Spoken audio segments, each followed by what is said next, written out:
Father and baby vanished from mountain campsite while toddler was supposed to be napping. High chair still set up for lunch, but neither dad nor 2-year-old were anywhere to be found. But 10 years later in 2025, what Forest Service divers found frozen at the bottom of the lake 40 feet down changed everything investigators thought they knew about this case. Michael Chen had waited 3 years for this moment. 3 years since his divorce was finalized. 3 years of weekend visits and shared custody arrangements. And finally, he had permission to take his 2-year-old son Tommy on their first real camping adventure together. Tommy was the light of Michael's life. The toddler had his father's dark eyes and his mother's infectious giggle, and every moment they spent together felt precious to Michael. The divorce had been bitter, with his ex-wife Rebecca initially fighting his custody rights, claiming he was too irresponsible to care for a small child alone. This camping trip to Crystal Lake in the Colorado Rockies was Michael's chance to prove everyone wrong. He'd planned every detail meticulously, from the baby-proof campsite setup to the special toddler hiking harness that would let Tommy explore safely. He'd even brought Tommy's favorite blue high chair so the little boy could eat his meals properly, just like at home. They arrived at the remote campsite on a perfect Saturday morning in August 2015. Crystal Lake sat nestled between towering pine trees at 9,000 feet elevation, its waters so clear you could see trout swimming 20 feet down. The nearest other campers were 2 miles away, giving father and son complete privacy for their bonding experience. Tommy was enchanted by everything. He toddled around the campsite in his tiny hiking boots, collecting pine cones and squealing with delight every time he spotted a chipmunk. Michael had never felt happier, watching his son discover the wilderness for the first time. "Daddy, fishies!" Tommy pointed excitedly at the lake, where trout were jumping in the late morning sun. "That's right, buddy. Maybe we'll catch one for dinner," Michael said, scooping up his son and spinning him around until Tommy dissolved into giggles. They spent the morning hiking the easy trail around the lake. Tommy rode in his special carrier for most of the walk, but Michael let him down to explore whenever they found something interesting, a fallen log to climb over, smooth rocks to stack, or wild flowers to examine. By noon, Tommy was getting cranky and hungry. Michael set up the blue high chair under the shade of a large pine tree and prepared lunch, cut up hot dogs, apple slices, and Tommy's favorite crackers shaped like goldfish. The toddler ate enthusiastically, chattering about big trees and pretty water between bites. After lunch, Tommy's eyelids began to droop. Michael cleaned him up, changed his diaper, and tucked him into his sleeping bag inside their tent for his afternoon nap. The little boy was asleep within minutes, clutching his stuffed elephant. Michael sat outside the tent, reading a book and enjoying the mountain silence. He checked on Tommy every 15 minutes, just as he'd promised Rebecca he would. The toddler slept peacefully, his tiny chest rising and falling rhythmically. At 2:30 p.m., Michael looked up from his book to see storm clouds gathering over the western peaks. Colorado mountain weather could change rapidly, and he wanted to be prepared. He decided to move their gear inside the tent in case of rain. He quietly unzipped the tent entrance, careful not to wake Tommy. The sleeping bag was empty. Michael's heart stopped. He frantically searched the small tent, throwing sleeping bags aside, checking every corner. Tommy wasn't there. "Tommy!" Michael called out, trying to keep his voice calm but loud enough to carry. "Tommy, where are you, buddy?" He ran to the lake shore, terror gripping his chest. The water was crystal clear all the way to the bottom, No sign of a small body. He sprinted around the entire campsite, calling Tommy's name, checking behind every tree and boulder. The blue high chair still sat exactly where Michael had left it, with Tommy's lunch dishes still on the tray. The tent zipper was still closed from the outside, exactly as Michael had left it. There were no new footprints around the campsite except Michael's own. But Tommy was gone. Michael's calls became more desperate. He hiked every trail around the lake, shouting until his voice was hoarse. He climbed on rocks to get higher vantage points, scanning the forest for any glimpse of Tommy's red shirt. He checked every hiding spot a curious toddler might explore. Nothing. As the sun began to set, Michael was forced to face the impossible truth. His 2-year-old son had vanished without a trace from a locked tent in the middle of the wilderness. With shaking hands, he called 911 on his satellite phone. "My son is missing," he told the dispatcher, his voice breaking. "He was sleeping in our tent, and now he's gone. I don't know how. There's no way he could have gotten out by himself." Search and rescue teams arrived within 2 hours. The initial response was massive. Dozens of volunteers, trained search dogs, and a helicopter with thermal imaging equipment. The search area was expanded to cover 15 square miles of rugged mountain terrain. But how do you search for a 2-year-old who seemingly vanished from inside a locked tent? Detective Sarah Martinez led the investigation. She'd worked missing child cases for 12 years, but Tommy's disappearance defied every pattern she knew.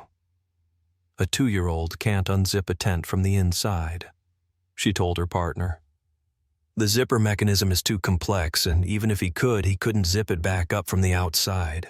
The search dogs tracked Tommy's scent to the tent and then... nothing. No trail leading away from the campsite. No indication he'd ever left the immediate area. It was as if the toddler had simply evaporated.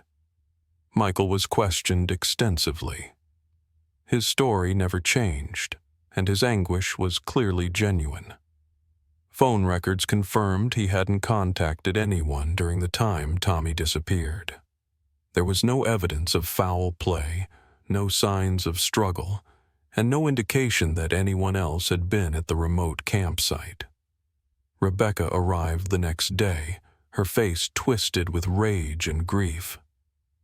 "I knew this would happen," she screamed at Michael. "I knew you couldn't keep him safe. What did you do with my baby?" But even Rebecca's anger couldn't explain how Tommy had vanished. She'd been at her sister's wedding in Denver with dozens of witnesses when her son disappeared. The search continued for 6 weeks. Volunteers combed every inch of forest within a 20-mile radius. Divers searched the lake despite its depth and freezing temperature. Rock climbers checked every cliff face and cave opening. They found nothing. Theories emerged and were quickly discarded. Wild animal attack. But there was no blood, no torn clothing, no tracks. Abduction. But how would a kidnapper reach a campsite accessible only by hiking trail, and how would they leave without being seen or tracked? Accidental drowning. But the lake was clear enough to see the bottom, and no body was ever found. The case that haunted everyone involved was the impossibility of it all. 2-year-olds don't just disappear. They can't unzip complex tent closures. They can't hike miles through wilderness without leaving traces. They can't simply vanish from locked spaces. Michael's life shattered completely. Rebecca blamed him for their son's disappearance and fought successfully to ensure he'd never get custody of any future children. He lost his job due to extended time off during the search efforts. Friends and family members whispered that maybe he'd had a breakdown. Maybe he'd done something to Tommy and blocked it from his memory. "I would never hurt my son," Michael told investigators over and over. "He was everything to me. I would die before I'd let anything happen to him." But without Tommy, without answers, without hope, Michael's life became an endless cycle of guilt and searching. He returned to Crystal Lake every month for the first year, then every few months, then every anniversary. He'd sit by Tommy's blue high chair, which he'd left at the campsite as a memorial, and call his son's name until the mountains echoed with his pain. Years passed. The case file grew thick with dead-end leads and false sightings. Tommy's photo aged artificially on missing children websites, showing what he might look like at age 5, 7, 10. But deep down, everyone involved knew that a 2-year-old couldn't survive alone in the wilderness for more than a few days. Detective Martinez retired in 2020, the Tommy Chen case still weighing on her conscience. 30 years of police work, she told her replacement, and I never found that little boy. It's the one case that proves there are some mysteries we're not meant to solve. Michael never stopped searching. He learned to scuba dive, thinking maybe Tommy had somehow fallen into the lake and his body had been missed. He studied maps obsessively, convinced there was some cave or hidden valley where his son might have wandered. He hired private investigators and psychics, chasing every lead no matter how unlikely. But as Tommy's 10th birthday approached in 2025, even Michael was beginning to accept that his son was gone forever. Then Forest Service diver Kevin Murphy made a discovery that changed everything. Kevin was part of a routine survey team checking water quality and fish populations at Crystal Lake. The lake's ecosystem had been carefully monitored for decades, but recent environmental changes required deeper data collection than ever before. Using advanced diving equipment and underwater cameras, Kevin was documenting the lake bottom at its deepest point, 43 feet down where the water temperature stayed just above freezing year-round. He was photographing sediment patterns when his flashlight beam caught something that shouldn't have been there. Something small and blue, partially buried in the lake bottom silt. Kevin carefully brushed away the sediment and found himself staring at something impossible. A baby's pacifier, still bright blue after 10 years underwater, sitting exactly as if it had been gently placed there yesterday. But this wasn't just any pacifier. Kevin had studied the Tommy Chen case files as part of his training. All Forest Service personnel were familiar with the unsolved disappearance. This pacifier matched the description perfectly. A bright blue orthodontic model with Tommy's name printed in small letters along the side. The discovery location made no sense. The lake bottom where Kevin found the pacifier was 43 feet down, accessible only to experienced divers with specialized equipment. A 2-year-old couldn't have reached this depth, even if he'd somehow entered the water. More puzzling, the pacifier showed no signs of decay or damage despite being underwater for a decade. Kevin immediately surfaced and contacted his supervisor, who called Detective Martinez's replacement, Detective James Rodriguez. Within hours, a full underwater recovery team was assembled. What they found defied explanation. The pacifier wasn't just sitting on the lake bottom. It was frozen into the sediment as if it had been there for much longer than 10 years. Geological analysis of the surrounding area suggested the sediment layers had been undisturbed for decades, possibly centuries. But Tommy's pacifier was embedded in layers that should have predated his birth by hundreds of years. Dr. Emily Foster, a forensic archaeologist brought in to analyze the site, was baffled.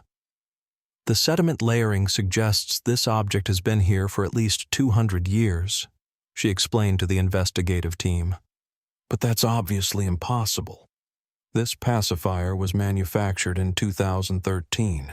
More disturbing was the pacifier's condition. Despite being underwater for 10 years, it looked brand new. No algae growth, no discoloration, no degradation of the plastic or printing. It was as if time had stopped around this one small object. The discovery reignited the investigation with unprecedented resources. The FBI's Behavioral Analysis Unit was called in.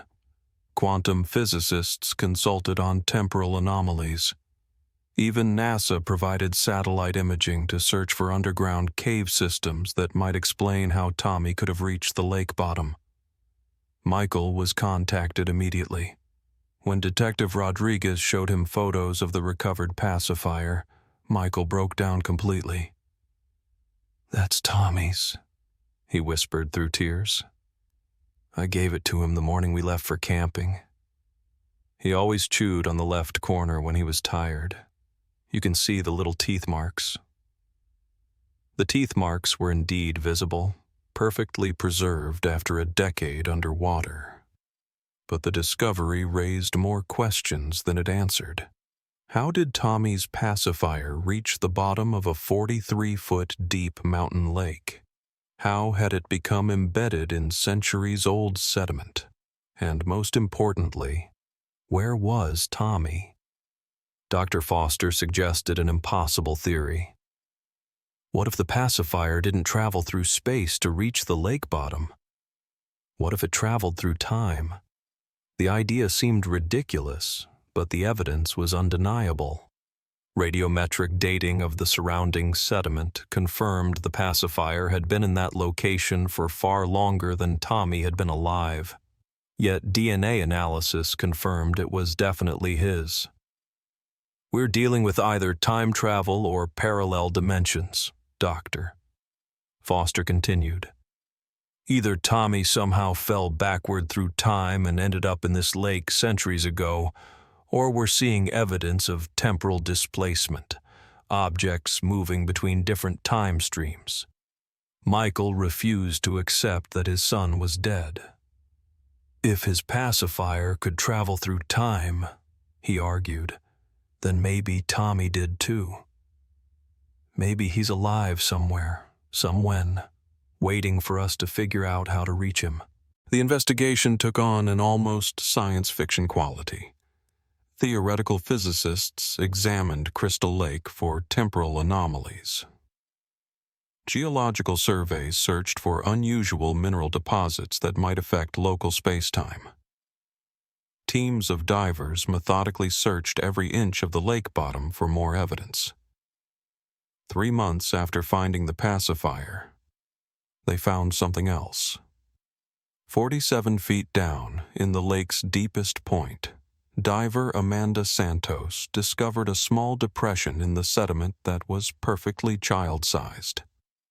The depression was surrounded by objects that shouldn't exist. Modern coins dated from the 1990s, a digital watch still functioning despite being underwater for impossible amounts of time, and photographs that appeared to show the lake area but with different vegetation and geological features. The photographs were the most disturbing discovery. They showed Crystal Lake as it might have appeared centuries ago, with different tree coverage and what appeared to be Native American settlements along the shore. But in several photos, barely visible in the background, was a small figure in modern clothing that looked remarkably like Tommy. Dr. Foster's team analyzed the photographs extensively. The paper and chemical composition were consistent with modern digital prints, but the images showed historical scenes that predated photography by hundreds of years. "These photographs suggest that time isn't linear around this lake, Doctor," Foster explained to the increasingly desperate investigation team. Tommy may have fallen through some kind of temporal rift and ended up in the past, or in an alternate timeline where past and present exist simultaneously.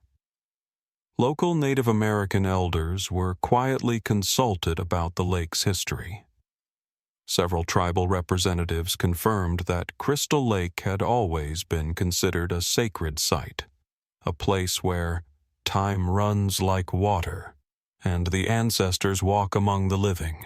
Elder Joseph Crow Feather was willing to speak on record. Our people have always known that lake holds secrets. Young ones who go too close sometimes see their grandparents as children. Hunters find arrowheads that haven't been made yet. Time is different there.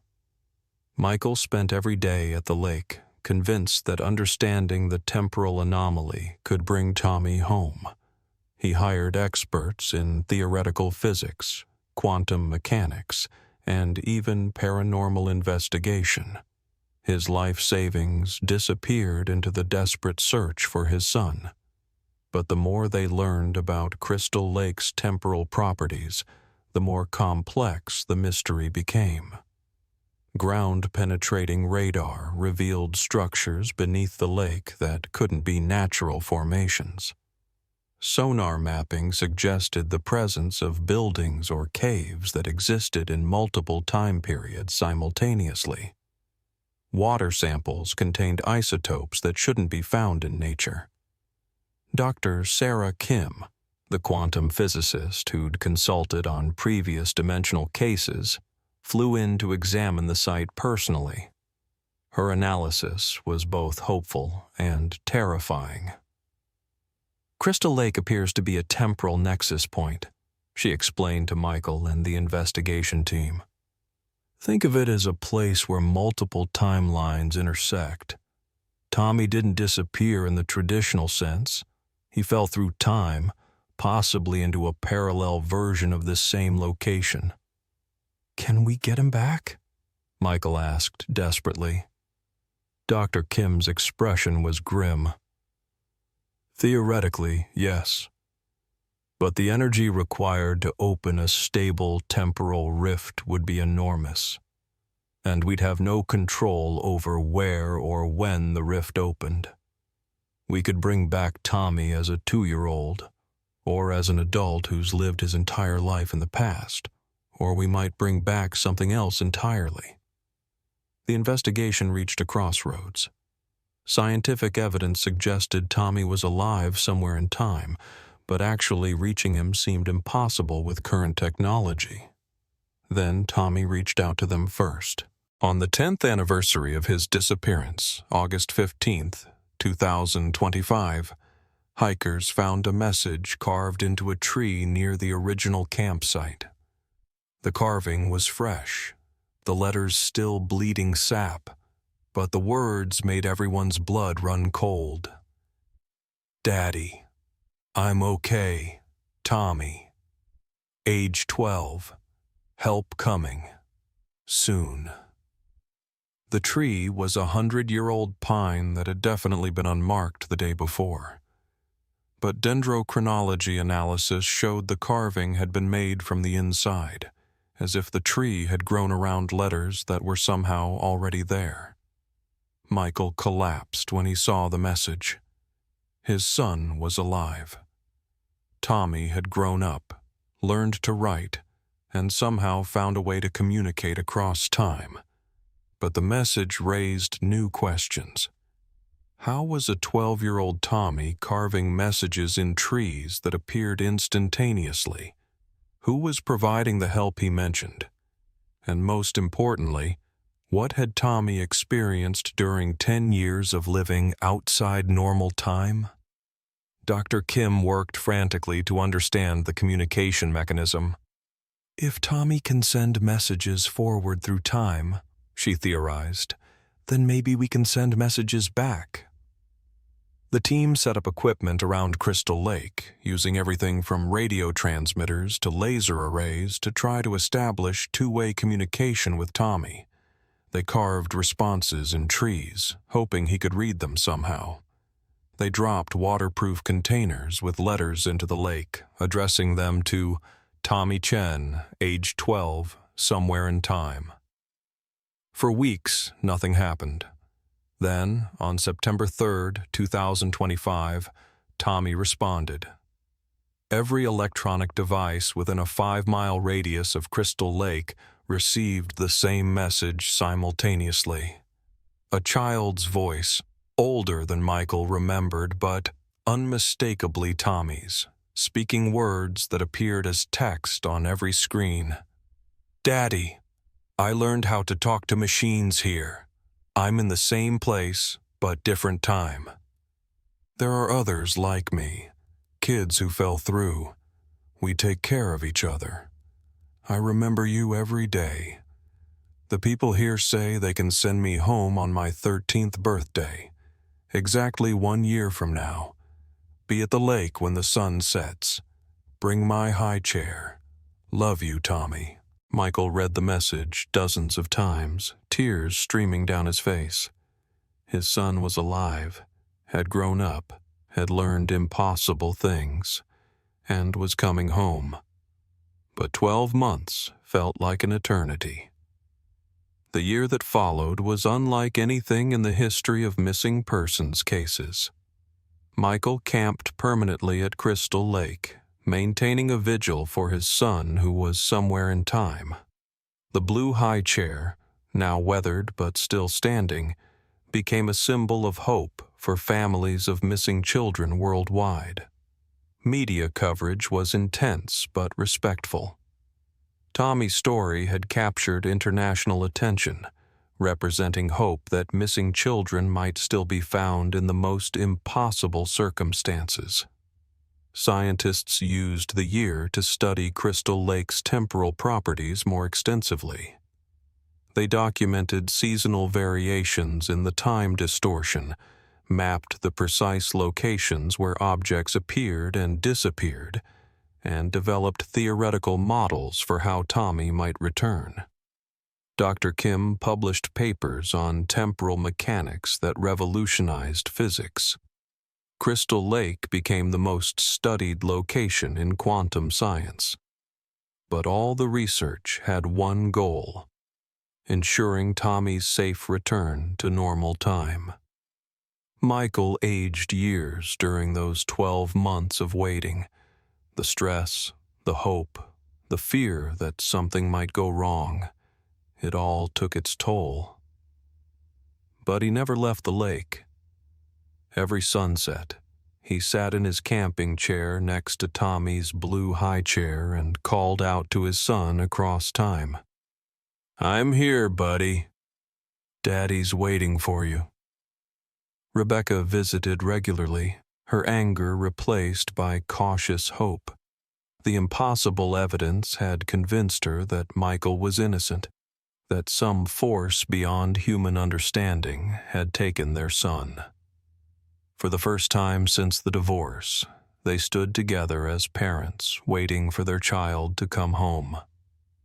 On August 15th, 2026, exactly 11 years after Tommy's disappearance, and precisely on his 13th birthday, the lake began to change. At 7:47 p.m., as the sun approached the horizon, the water started glowing with soft blue light.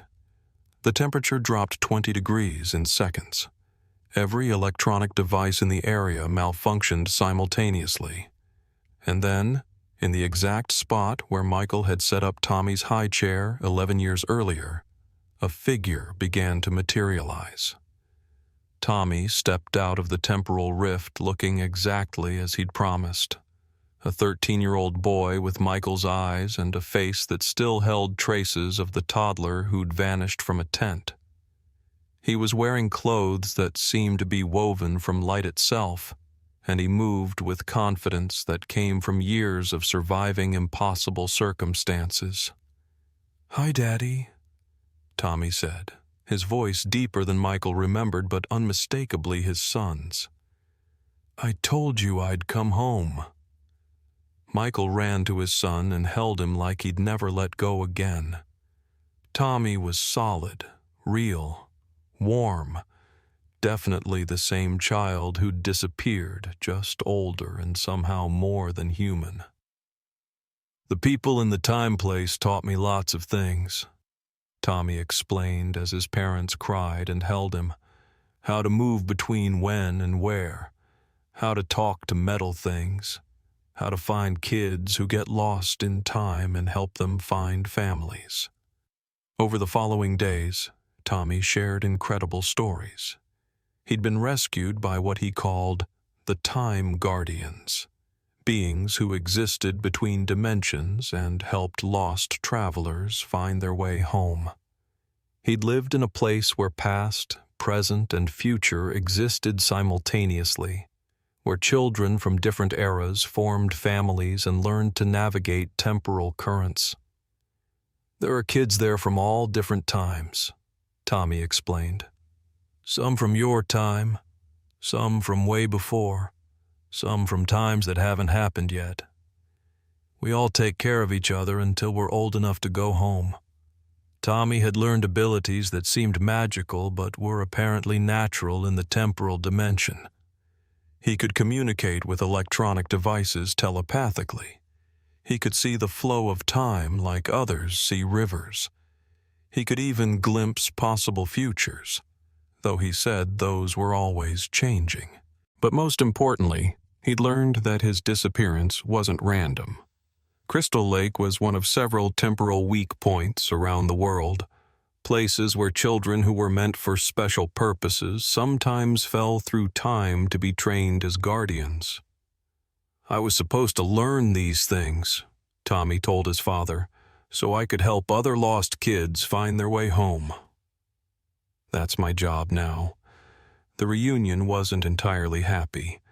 Tommy had grown up without his father, had experiences no human child should have, had learned truths about reality that would set him apart forever.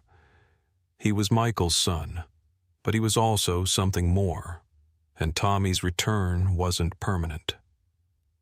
I can visit sometimes, he explained, but I belong in the time place now. There are kids there who need me, and families in your time who need help finding their lost ones. Tommy stayed for exactly 1 month, relearning how to be human while teaching his father about the hidden currents of time that flowed through the world. He showed Michael how to recognize temporal disturbances, how to identify children who were in danger of falling through time, and how to help families communicate with lost loved ones. On September 15th, 2026, Tommy returned to the temporal dimension. But this time, it wasn't a disappearance. It was a conscious choice made by a young man who'd found his purpose. I'll always be your son, Tommy told Michael as the lake began glowing again. And I'll always come back when you need me. But now I know why I had to leave. There are kids out there who need someone to guide them home. Tommy stepped back into the light and vanished, leaving behind only the blue high chair and a father who finally understood that some losses are actually transformations. Michael returned to his normal life, but nothing was normal anymore. He'd gained something infinitely precious, the knowledge that his son was alive and doing important work. But he'd also lost the simple dream of raising Tommy in a conventional family. The Crystal Lake site was quietly designated as a protected temporal research facility. Dr. Kim continued studying the dimensional properties, working to understand how families separated by time might be reunited. Other temporal weak points were identified around the world, and protocols were developed for helping families cope with children who'd fallen through time. Michael became an unofficial counselor for other parents of missing children, especially those whose cases defied normal explanation. He couldn't promise that every lost child had fallen through time like Tommy, but he could offer hope that love transcends dimensional boundaries. And sometimes, When the sunset hit Crystal Lake just right, hikers reported seeing a young man in clothes made of light, calling out instructions to help lost travelers find their way home. Tommy Chen had disappeared as a helpless 2-year-old, but he'd returned as a guardian of lost children across all of time. His father had lost a son, but gained proof that some purposes are larger than individual families. The blue high chair still sits by Crystal Lake, now maintained as a memorial to all children who vanished into mystery. But it's not a monument to loss anymore. It's a symbol of transformation, of love that bridges impossible distances, and of children who grow up to become something the world needs more than their parents knew. Michael visits every month, sitting beside the chair and updating Tommy on his life. He can't always hear his son's responses, but sometimes the lake glows softly at sunset, and Michael knows that somewhere in the flow of time, a boy who became a guardian of lost children is listening. The question of how a 2-year-old could vanish from a locked tent has been answered. He fell through time itself, guided by forces that recognize special souls and prepare them for extraordinary purposes. But the larger question remains: how many other children who disappear without explanation are actually being called to serve as guardians for the lost? And how many families are enduring heartbreak to give the world something it desperately needs?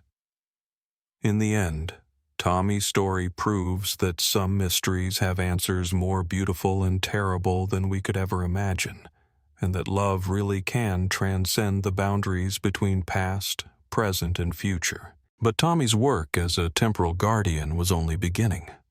Months after his departure, families around the world began reporting impossible messages from their missing children. A mother in Scotland received a text in handwriting older than when her daughter vanished. A father in Japan found his son's toy car in the yard, though the boy had disappeared with it in 2019. Dr. Kim documented everything. "He's building a network," she told Michael, "teaching other lost children how to reach across time." Michael felt pride and heartbreak. His son had become extraordinary, but at the cost of a childhood they would never share. The most remarkable contact came a year later. Sitting by the blue high chair at sunset, Michael's phone lit up. "Dad, I found the little girl who disappeared from Yellowstone. Her name is Emma. She's scared but safe. I'm teaching her how time flows. Tell her parents she loves them. She'll come home when she's ready. Love, Tommy." Michael alerted the FBI. When agents called Emma's parents, her mother collapsed with relief. Their daughter had vanished 3 weeks earlier, the search abandoned. "Tell them I believe you," she sobbed. "We'll wait as long as it takes." This became Tommy's pattern, guiding lost children, teaching them to survive, helping them reconnect when ready. Michael kept a journal of each miracle, but not all ended happily. Some children were too broken to return. Others chose to stay, finding family among the lost. Tommy's hardest case was Marcus, a teenager from an abusive home. "Why would I go back?" Marcus asked. "Here, I'm safe." Tommy learned that being a guardian meant respecting choice, even against desperate parents' wishes. Years passed. Michael aged. Tommy grew at a pace outside time. Their bond endured, built on shared purpose.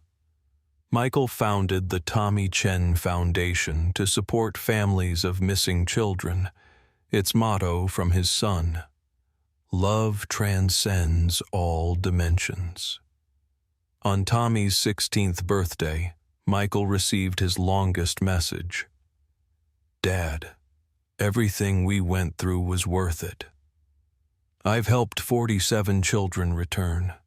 I've reunited families who thought hope was gone.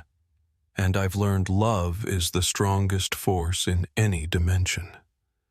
You never really lost me. Every child I help, I feel your love guiding me. I'm exactly where I'm meant to be, and you were exactly the father I needed. Thank you for believing in impossible things. I love you, Dad.